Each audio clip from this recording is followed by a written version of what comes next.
wa lero la Mulungu ndipo ndi nthawi ya nkhani kuchokera kuno ku MBC.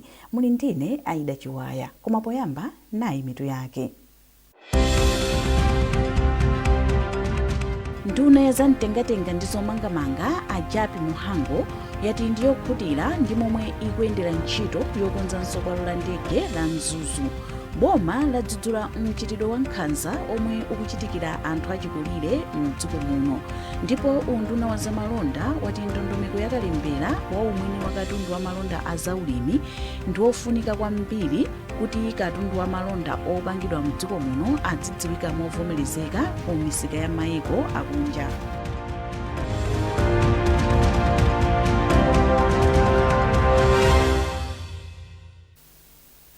Takulandirani mu nkhani zathu.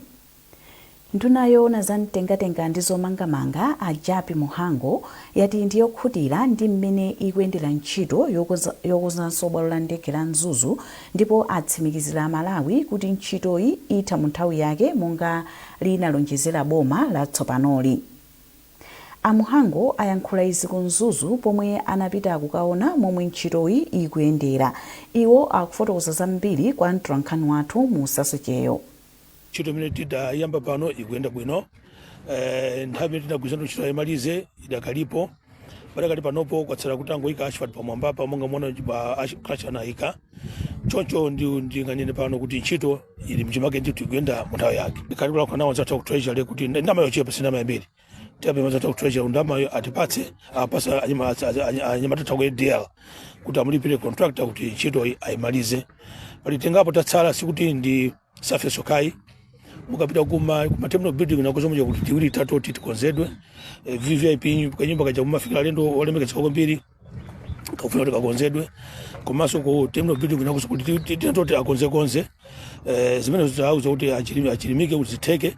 Chonyona kuti panthawi tidagwirizana ikamata 8 weeks kali kunoko ndege yoyamba yafika. Ndakonda panopo captain amene azikuruka kuno Papomadia neso alipati wabula kuno tankuza ne mwadzi chiziye. So she's also very eager kuti airport ite kuti azuruka ndege wabula kuno kumpoto. Nduna yoona za mtengatenga ndi zomangamanga a Japi Muhango atsimikizira anthu a mboma la Karonga kuti posachedwapa boma liyamba kukonzanso gawo la msewu wa M1 kuchoka pa boma la Karonga kukafika ku Chiweta, kamba kuti ndalama za ntchitoyi zapezeka kale. Amuhango ayankhula izi pa msonkhano omwe anali nawo ndi mafumu a mbomali. Musasecheyo walemba ripoti ili. Malingana ndi nduna yoona zamayendedwe ndi zomangamanga a Japi Muhango, boma likudziwa kuti kukonzanso gawo la msewu wa M1 kuchoka pa boma la Karonga kufika ku Chiweta sikupindulira anthu a Karonga okha koma dziko lonse la Malawi. Ndimangofuna kuti ndizasimikizire magogo athu kuno. Mtemi watemi Paramount Chief Kungu ndi mafumu onse akuluakulu onse ang'ono kuti boma la Nkulukuta Moyo msewu lina ulikonza uja tiyamba kukonza. Chifukwa chake mwina muona Mulungu apitawo manyuzipepala mukuyenda advert kuti tikufuna makontrakta alembere amene akuziva kuti alinako kuthekera alembere kuti atithandize kukonza msewu ndama tili nazo. Amene msewu anthu akaronga okha msewu ndi wadziko msewu ndi timati M1. This is our heartbeat. Mtima wathu ndi umenewo. Katundu yesa amene amayenda mdziko muno kauchokera ku Tanzania kauchoka ku Mozambique achoka kuti amene msewu wake kuti umenewo. Mawu awo mmodzi mwa akuluakulu ku bungwe la Roads Authority Flora Hauya wati ntchito yopeza makontelakita yayamba kale ndipo agwiritsa ntchito makontelakita awiri kuti ntchito yomanganso msewu iyende msanga.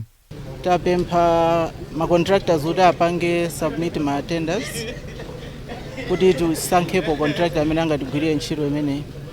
Ndingowonjezerapo kuti project itayigawa pawiri ili kuyambira Chiweta mpaka na pakati kenakonso kuyambira Karonga so that kuti ntchito izagwiridwe mwansanga tinayigawa pakati.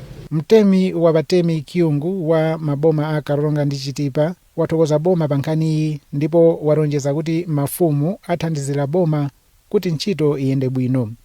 Musasecheyo, MBC Karonga. Boma lati masomphenya ake ndi kukhala ndi nzika zodalirika zomwe zingatukule dziko pokhazikitsa ntchito zosiyanasiyana. Nduna ya zamalonda ndi mafakitale a Simon Itaye imayankhula mu mzinda wa Lilongwe potsegulira malo a luso la makono a kampani ya Spark Systems Limited.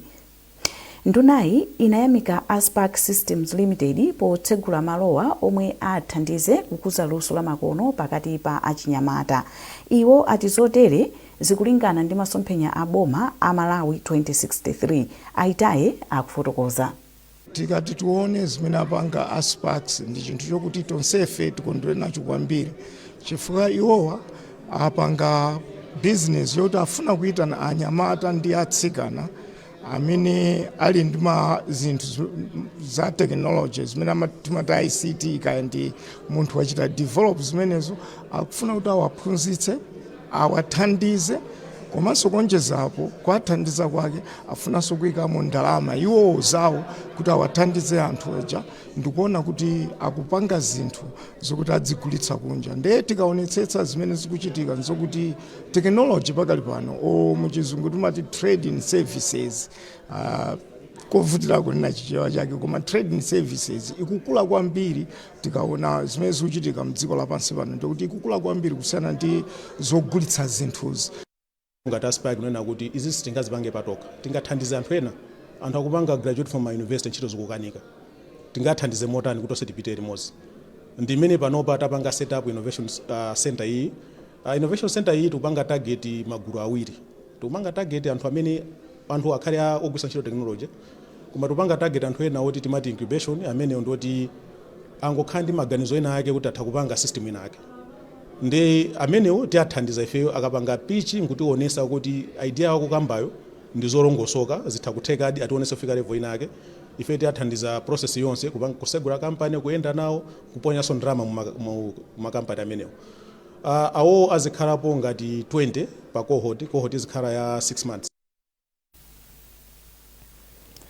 Nduna ya ntchito ndi luso a Joel Chigona apempha achinyamata mdziko muno kuti asiye kumangodalira kugwira ntchito za mu ofesi.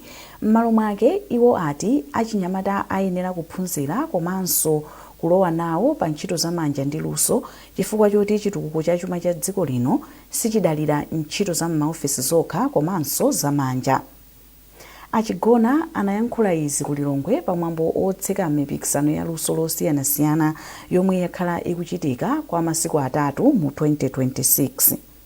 Polankhula pamwambowu Achigona ati masomphenya achitukuko a Malawi 2063 adzatheka ngati dziko lino lili ndi achinyamata ambiri odziwa ntchito za luso la manja osati kungodalira ntchito za muofesi. Ndi masomphenya athu ndithu, masomphenya abwana Profesa Arthur Peter Mutharika kuti tilimbikitse maluso, chifukwa mutha kuona tinanenapo kuti poyamba tinkanena kuti chuma chili mu nthaka, koma lero tikutha kuona kuti chuma chathu chili mu maluso amene ife tili nawo. Tikakhala kuti tilibe maluso amenewa zitivuta kuti dziko lino litukule. Polankhulapo wapampando wa bungwe la TVETA a Gilbert Chilinde anati mpikisanowu ndi woyitanira anthu onse kuti azindikire kufunika kophunzira ntchito za umisiri m'dziko muno. Kufikira panopo tikuona kuti tikuyenera tiphunzisenso aziphunzisi achite improve ma skills yawo, chifukwa mphunzisi amayenera azichitidwa retrain pa maperiod osiyanasiyana. Ndizofunika kuti aphunzisi tipezenso mpata kuti aphunzisi nawo achitidwe upgrade kuti akamawaphunzisa ophunziratu aziphunzisa zimene industry ikufuna.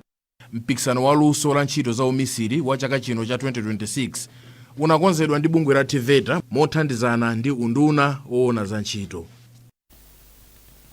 Nduna yoona za chisamaliro cha anthu ndi chitukuko cha ana Mary Navija yati boma ndilodzipereka kuonetsetsa kuti mwana aliyense mdziko muno akupatsidwa zoyenera kuti akule bwino, aphunzire bwino kuti adzakhale nzika yodalirika. Iwo ayankhula izi mu mzinda wa Lilongwe pomwe amatsekulira zokambirana zokhudza mmera mpoyamba zomwe amachititsa ndi abungwe la Fedra Foundation. Mwayintu modzi wadza ndi ripoti. Anavija ati ana akapatsidwa maphunziro abwino a mmera mpoyamba amakhala odzidalira komanso nzika zabwino zomwe zimatenga nawo mbali potukula dziko. Ndunayi ati boma limazindikira kufunika kwa mgwirizano pa ntchito ndipo amamikira ntchito yabwino yomwe bungwe la Fedra Foundation ikugwira popititsa patsogolo maphunziro a mmera mpoyamba. mmera mpoyamba kapena kuti foundation pa Nazare apa pakhale ndithu maziko amphamvu a munthu tikatero ndi kuti munthu amene amanyamuka ndi mphamvu nankana akula kumapita ku primary school kafika kulikonse kumene masomphenya ake akufuna sitingazenene za Malawi wotsogola popanda kuganizira umoyo wa ana sitingakambeza nzika zozindikira popanda kuphunzitsa ana papenali ang'ono sitingakambeso za chitukuko popanda kutukula ana ang'ono choncho tikuyenera kuyamba pa foundation mbewu ikangokanika pa foundation kaya munafesa mpiru koma kwapeza oboka mpiru umene usumunga okeni mudziwe kuti sukakula ndi chifukwa chake tuna kuti nthawi yakwana tatentike mphamvu zathu nzeru zathu ndi upangiri pa nkhani ya mmera mpoyamba ana amene akanyamuka ndi mphamvu ndi ukafika ku primary kumpita kutsogolo tizakhala ndi Malawi odalirika ndi kukwanirisa nsanamira zathu za Malawi 2063. Ndipo mkulu wa bungwe la Federal Foundation Malawi Martha Konje wati pakufunika kuya chidwi chachikulu pa ntchito yolimbikitsa maphunziro a mmera mpoyamba. Dziko la Malawi mukati muonesese timanena kuti Malawi ndi dziko limodzi lomwe lili dziko la umphawi. Tili ndi ndondomeko yathu ya Malawi Agenda 2063. Chitukuko cha Malawi sitingachikwaniritse ngati anthu a Malawi munomo asali ophunzira. Komanso asali oganiza bwino. Munthu kuti akakhale akafikire kuti akakhale nzika yoti ikapange contribute ku development ya dziko imafunikira ikhale yophunzira. Ndipo nkhani ya mmera mpoyamba timanena kuti ndiye maziko foundation ya maphunziro inali onse. Ndiye tikapanda kupanga maphunziro amene amera mpoyamba kuti akhale olongosoka ndiye kuti foundation ya maphunziro athu Malawi monse muno ndiye kuti atani izikanika izikumana ndi mavuto ambiri mmene tikuoneramo. Komanso ngati maphunziro sayenda ndiye kuti chitukukoso sichingayende. Bungwe la Federal Foundation Malawi lathandiza mabungwe osamalirana ku madera ku midzi okwana 2500 laphunzitsa alezi laperekanso thandizo ku ntchito za maphunziro a mmera mpoyamba zomwe zafikirana oposera 252,000 maboma 19 a mdziko muno. Mwayi mtumodzi MBC Lilongwe. Mukuonera nkhanizi kuchokera kuno ku MBC tentonenso mitu yake. Nduna za mtengatenga ndi zomangamanga Ajapi Muhango yati ndiyokhutira ndi momwe ikuyendera ntchito yokonzanso bwalo la ndege la Mzuzu. Boma ladzudzula mchitidwe wa nkhanza omwe ukuchitikira anthu achikulire mdziko muno. Ndipo unduna wa zamalonda wati ndondomeko yakalembera wa umwini wa katundu wa malonda a zaulimi ndi ofunika kwambiri kuti katundu wa malonda opangidwa mdziko muno adzidziwika movomerezeka ku misika ya mayiko akunja.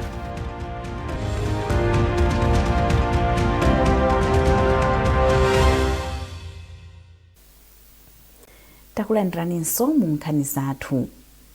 Boma ladzudzula mchitidwe wa nkhanza omwe ukuchitikira anthu achikulire mdziko muno. Wachiwiri kwa nduna yoona kuti pasamakhale kusiyana pakati pa amayi ndi abambo, ana aulumali ndi chisamaliro cha anthu, Martha Mzomera Ngwira ndiye wanena izi m'boma la Salima pamwambo okumbukira tsiku la anthu achikulire pa dziko lonse. Iwo anati boma likudzudzula nkhanza zonse zimene zikuchitikira anthu achikulire choncho atsindika za ubwino ogwirana manja pakati pa boma ndi mabungwe osiyanasiyana pothetsa nkhanzazi. Mekrina Chirwa ali zambiri mu ripoti ili.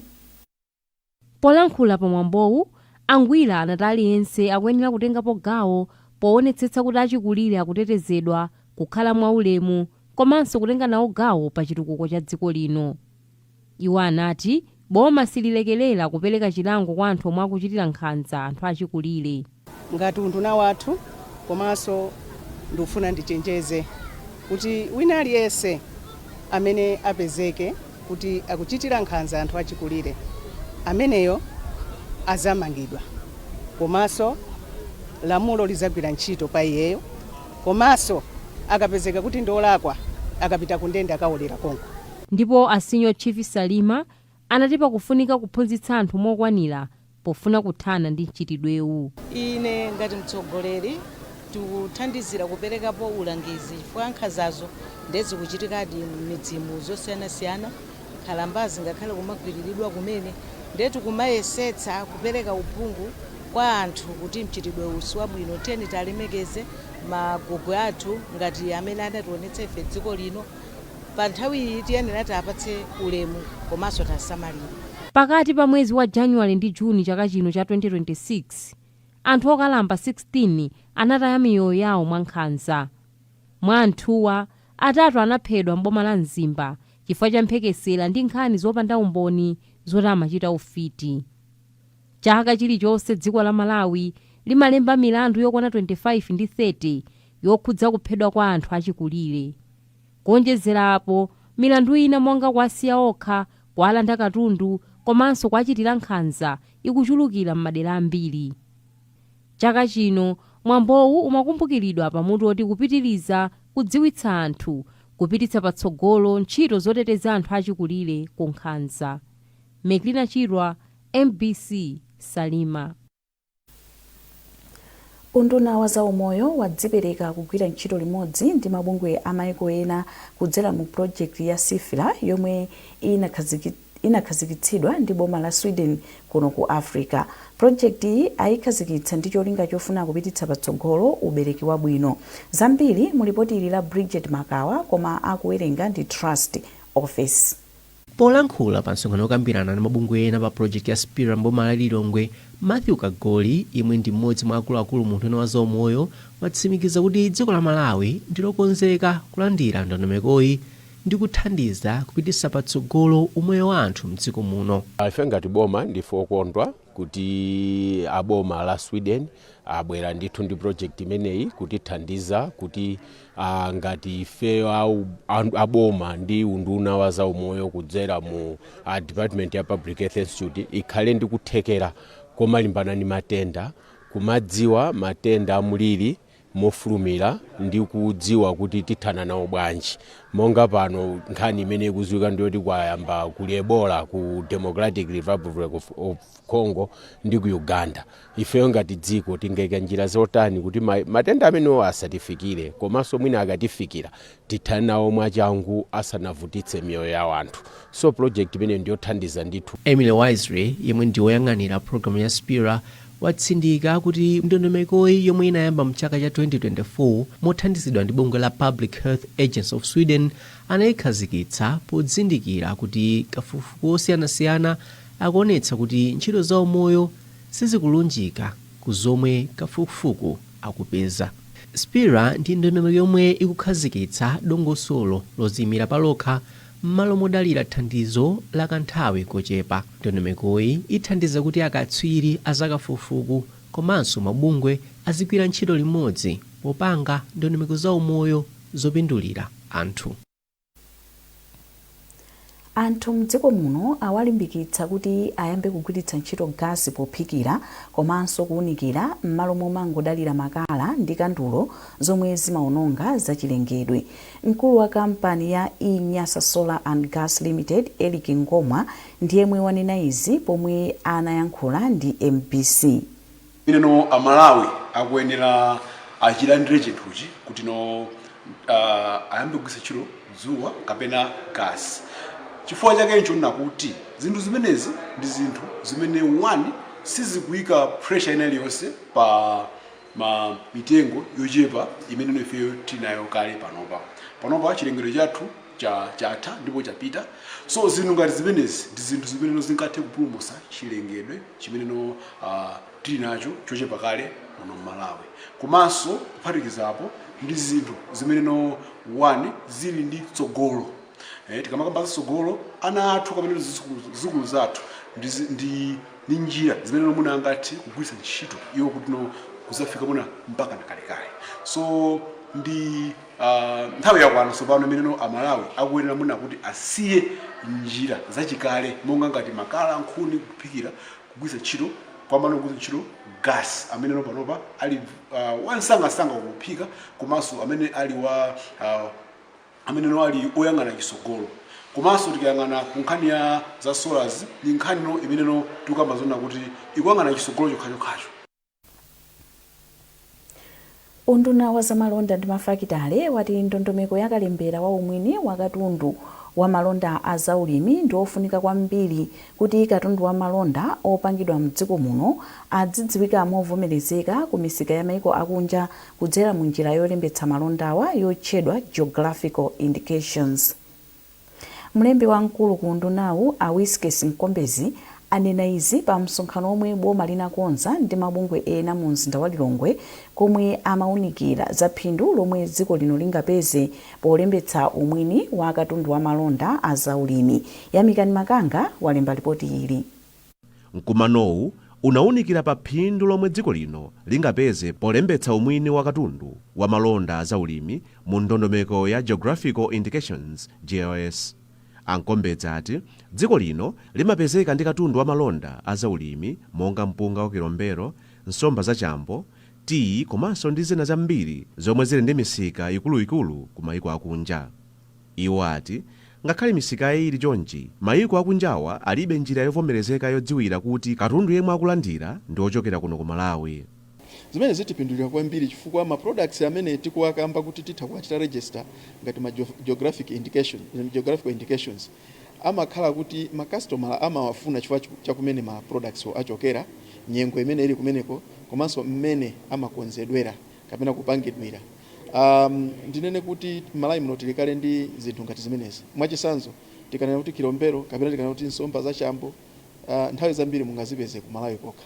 Zimene zimachita testing ngati chambo cheni mungazipeze ku Malawi kokha. Mwina chifukwa cha madzi athu amene tili nawo chifukwa ndi fresh water. Pali mpunga wosiyanasiyana, koma tikanena kuti mpunga wa kilombero wokoma ndi kuti ndi umene umachokera ku Malawi.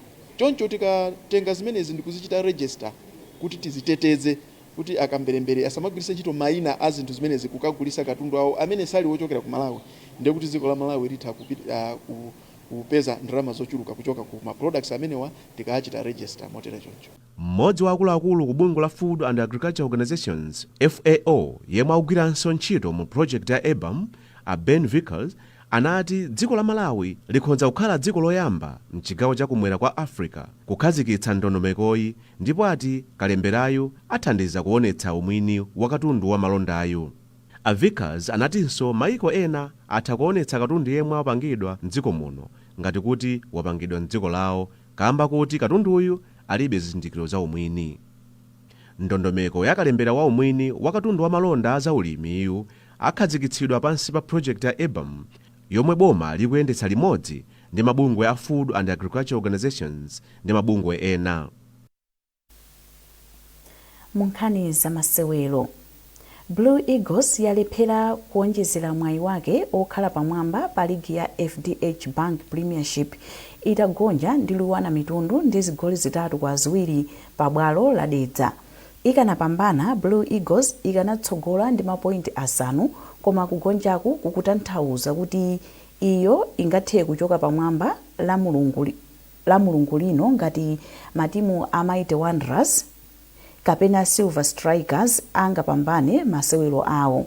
Pakadali pano Blue Eagles ili ndi mapointi 16 pamene Wanderers ndi Silver atolera mapointi 14 iliyonse. Kamba kopambana, Luwana Mitundu yachoka pa nambala 12 kufika pa nambala 9 ndi mapointi 10.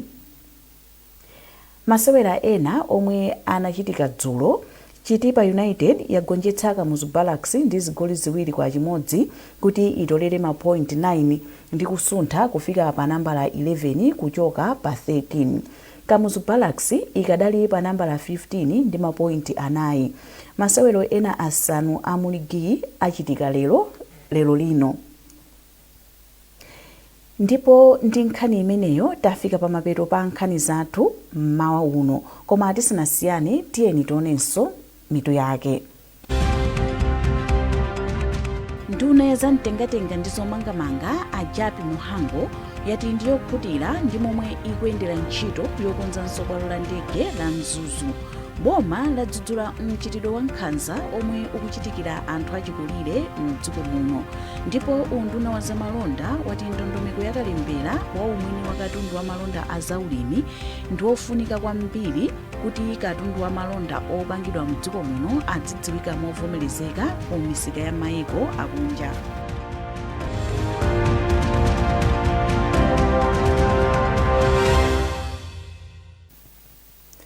pezani nkhani izi ndi zina zambiri popita pa mbc.mw kapena mbc digital pa Facebook, Instagram komanso X. Munali ndine Aida Chiwaya, mmawa wabwino.